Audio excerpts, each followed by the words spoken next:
Tears with me ஆன்சி நம்மள் from blue ice. இப்போது ரீசெண்டாக நிறைய பேர் எப்போவுமே ஃபேஸ் பண்ணுற ப்ராப்ளம்னு பார்த்தீங்கன்னா ஹேர் பிரேக்கேஜஸ், ஹேர் ட்ரைனஸ், ஹேரில் ரொம்ப ஸ்ப்ளிட்டன்ஸ் வருது. இந்த மாதிரியான ப்ராப்ளம்ஸ் தான் ஹேரில் நிறையவே ஃபேஸ் பண்ணிகிட்ருக்காங்க. ஹேர் ட்ரை ஆகிறது, பிரேக்கேஜஸ் வருது, இது எல்லாமே அந்த அளவுக்கான மாய்ஸ்சர் கண்டென்ட் உங்கள் ஹேரில் இல்லாதது தான். உங்கள் ஸ்கால்ப் ஹைட்ரேட்டிங்காக இல்லை அப்படின்னா கூட உங்கள் ஹேர் ரொம்பவே ட்ரை ஆகும். ஸோ அதுக்கு பெஸ்ட் ரெமெடின்னு பார்த்தீங்கன்னா ப்ராப்பர் ஹேர் கேர் தாங்க.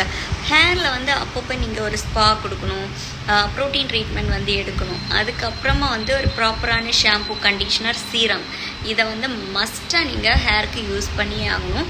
ஸோ இந்த மாதிரி ரெகுலராக நீங்கள் ட்ரை பண்ணிட்டு வரும்போதே உங்கள் ஹேரில் இருக்கக்கூடிய ட்ரைனஸ், ஸ்ப்ளிட்டன்ஸ், பிரேக்கேஜஸ் எல்லாமே கண்ட்ரோல் ஆகும். ஸோ இந்த ரெமடியை கண்டிப்பாக ரெகுலராக ட்ரை பண்ணி பாருங்கள். ஓகே, ஸோ இந்த மாதிரி hair care remedies and hair care treatments பற்றின அப்டேட்ஸ் உங்களுக்கு ரெகுலராக வேணும் அப்படின்னு நினச்சிங்கன்னா நம்ம பேஜை மறக்காமல் ஃபாலோ பண்ணிக்கோங்க. ஓகே, தேங்க்ஸ் ஃபார் வாட்சிங். பாய்.